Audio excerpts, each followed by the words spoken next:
Jerry Dowell, the Director of Government Affairs for the Columbia Chamber of Commerce. And today we're going to talk a little bit about the Chamber's 2008 legislative priorities. As most of you know, the legislative session started last Wednesday. And I believe, was it Thursday when the priorities were officially announced? Yeah, we typically and traditionally hold our legislative reception the Thursday after the first Wednesday of session. Now, one thing I've noticed looking at the 2018 priorities versus the 2017, this last year seemed to be more focused on direct dollar amounts, and this year seemed to be more issue-based priorities. Can you tell us a little bit about the change in the change in focus considering Missouri's budget situation? Yeah, I think and it's not I think we don't want to consider anything a failure since we advocate and fight for, and I'll use the example of the University of Missouri. We put a specific dollar amount in there based on what the university requested. And obviously, if you look at what we wanted and what they ended up getting after withholds and the budget process, they lost nearly $100 million. And I would think that most people would say, well, that's a loss. That's the priority that wasn't realized.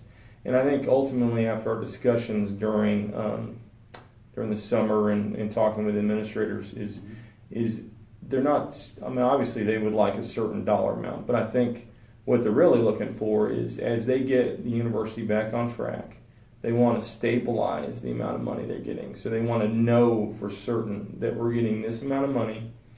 We're not going to have to refocus on cutting programs and other departments. So we can say, we're going to get this amount of money so we can then focus on the things that they need to work on and change. And I think that's going to make them quite a bit more effective as they move forward. Now, with the lumps that the university system took after last year's budget cycle, how much optimism do you have that the university can maintain what they currently have rather than take further reductions? Well, I think we're pretty optimistic about that. Obviously, the approach by President Choi and our new Chancellor Cartwright, I think they're well received. I think they're well respected by the General Assembly. I think the General Assembly is willing to give them time to make the changes they need to make, and they understand that they need to fund them at a certain level. So I feel fairly confident that the university is going to be okay in the budget process. Obviously, things change as revenue either goes up or down, but I think a lot of General Assembly members are really confident with the leadership that Mizzou has now. Now, your second priority is improving transportation, specifically I-70. Can you tell me a little bit more specifically about what you'd like to see done with infrastructure? Well, I think it's a long-term approach, and infrastructure has for a long time been a priority of the Columbia Chamber. Obviously, we are in a unique position where we sit on on the crossroads of two major interstates in Missouri, so 63 and 70. Obviously, if you've driven either one recently, it's not we don't have the best roadways in the country. So I think what we need to do is we need to focus on how we make improvements and then how we plan for the future. And I think that's something we haven't thought about. So the last time we raised gasoline tax in Missouri was 1993. So we're talking quite a long time ago. And our gasoline tax is 17 cents a gallon. And in today's dollars, based on inflation, that's only about 8 cents a gallon. So if you can imagine having 8 cents a gallon versus 17, and what that means on what we're able to do with our roadways and upkeep and expansion and fixing things that need to be fixed. So one of the items that we really want to focus on, and we think the task force has done a pretty good job of that Chairman Corlew chaired during the interim, is that we need to get us back on par and the funding levels that will take care of the job. So we want to focus on that. We want to kind of move the system forward. On the subject of transportation, you mentioned before we started this video that you'd be heading to Jeff City today to talk about transportation for the schools. Could you share a little bit about that initiative? Absolutely. One of the major things that the schools fund is transportation. So the buses getting our kids from their houses to the schools is a major expenditure for the school district. And for the size of our school, we spend about $12 million. And based on what the state is supposed to pay, which is about 75% of that cost, the state is really not paying their share. So what we're looking for is creative ways, knowing how the budget is, to fund transportation. So one of those creative issues, and they've done it in other cities like Madison and Ann Arbor, is a partnership with the local municipalities that run busing systems, and partnering with, maybe the city might have an empty bus that is running on a route, and the school district may have a bus that runs on almost the exact same route, and allowing them to partner to potentially find a way where they can put kids on these buses, spend less money for the school district, and have ridership for the city buses. So all it is the ability for the school districts and the city municipalities to have a discussion about whether or not it works. And now, we're not saying that they have to do it, but we're giving them the opportunity to do that. Are you aware if the city and school district have had any of these conversations yet? They're not able to, based on the way the state statute's written. So the state statute was last revised, I think, in 1953, saying that school kids have to ride on yellow school buses. So, if we have to make some changes just to allow them to have a conversation. Okay. Now, I see the University of Missouri Reactor major list again. I did. Did you get anything in 2017 that you were looking for with Reactor?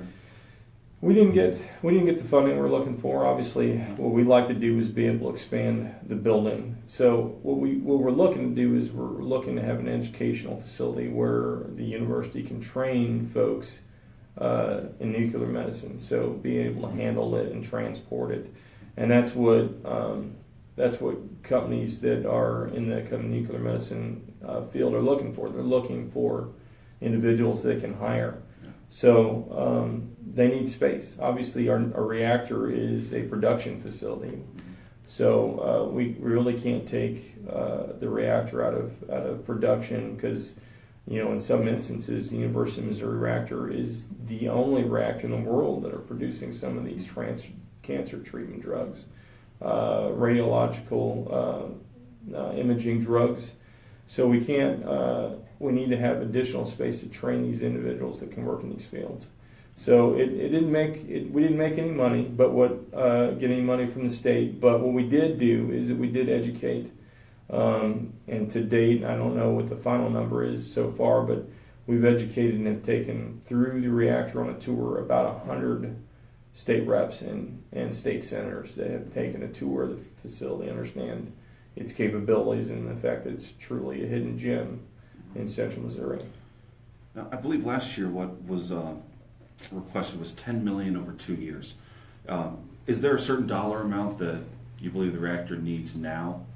Well, the $10 million is essentially the construction and for the shell of the facility. I think there are partnerships that the university has and with companies that we're partnering with that would be willing to invest in such a training program and a training facility, but they'll help us with the equipment and things like that. So $10 million is about what the construction cost would be for the shell of the building. Now, there are other discussions that are being held, so to us as a chamber, it makes no difference if it's a standalone building or if it's part of a larger university plan. So that could be part of the translational precision medical facility that the university has touted and that they want. So as long as it's part of a bigger plan, we're fine with it as long as it's getting the job done. Let's see, and I've got two more questions. So priority number 5 involves a use tax. I was curious why the chamber would pursue a use tax after the measure was defeated in Boone County. Well, when I say use tax, or what we're really talking about there is sales and use tax agreement. So what I mean by that is that there's an entity that has model legislation. So there's about 23 states in the District of Columbia that are partners in this. So the state of Missouri has some of the most complicated tax laws on the books anywhere in the country. We have so many taxing jurisdictions and everything else. What the sales and use tax agreement does is it sets up a platform where a chair is a chair here in Missouri and Columbia, all over the state, as it is in Washington or Texas or Illinois. So these companies that are having to that are selling into Missouri understand, well, we have a basis for being able to collect tax. We know what each thing is called, how it's identified in the tax code. And then the other thing is it sets up a platform that uniforms what the tax rate is in jurisdiction. So it helps set up that process. So the agreement is you have these online sellers that have agreed to collect tax and remit it to the states and cities that have partnered in and adopted this sales and use tax agreement. So I don't remember how many online vendors, but it's upwards of 4,000, I think, that have agreed to be part of that. So it's a little bit different from setting up a local sales and use tax, but it's essentially the first step, and ultimately the real step needs to be handled on the federal level. And for my next and final question, before I turn it kind of over to you for a final statement, a new priority this year is seeing a statewide prescription drug monitoring program enacted. And Missouri is the only state in the union that doesn't currently have this program. So I'm curious, what was it that made the chamber decide that this was a cause you wanted to take up this year? Well, if you look in our 2017 agenda, so we've got two items. So we've got a priority list and then we have agenda. So all of the priorities are inside the agenda. The prescription monitoring program made it in the agenda. It just happened to make it on the priority list this year. It's something that we've been taking a look at for quite some time, and obviously we supported both the county and the city level. They're and being part of the St. Louis County's prescription monitoring program. So why it's become a bigger priority is that while this joining another county's program, and there's I think 44 other counties that joined St. Louis County's prescription drug monitoring program, which covers roughly about 75% of the state's population. It's still not a statewide entity. And I think part of what we'd like to do, and there are several tiers to this, is we have other states that have monitoring programs. The ultimate goal is to link other state programs together. So, we're the state of Missouri is surrounded by 7-8 other states that we border. So, you can have a monitoring program in Kansas and you can have one in Missouri. And ultimately, if they're not linked together, you're going to have individuals that shop on both sides of the border. So I think ultimately that's what we need to see if we're going to have a reduction in opioid abuse, and I think ultimately doctors overprescribing. And I think if you look at it for an employer, it makes sense to fight for something like that, because if you can prevent opioid abuse, over prescribing, that lowers prescription drug costs across the board. It lowers treatment costs across the board, and that's going to be really helpful to businesses that have to go out in the market and purchase health insurance for their employees. Do you have any final thoughts that you'd like to share with readers and viewers?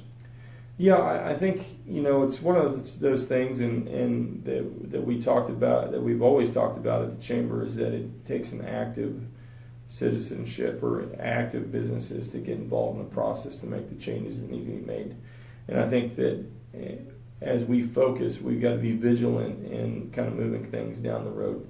Now, like we've said, we're not always going to be successful, but I think every time that we get a chance to educate someone about one of our issues, we're moving that issue down the track. So I think we're going to continue to try to be active, and we're going to encourage our members and others in the community to be active and fight for the things that the city of Columbia needs.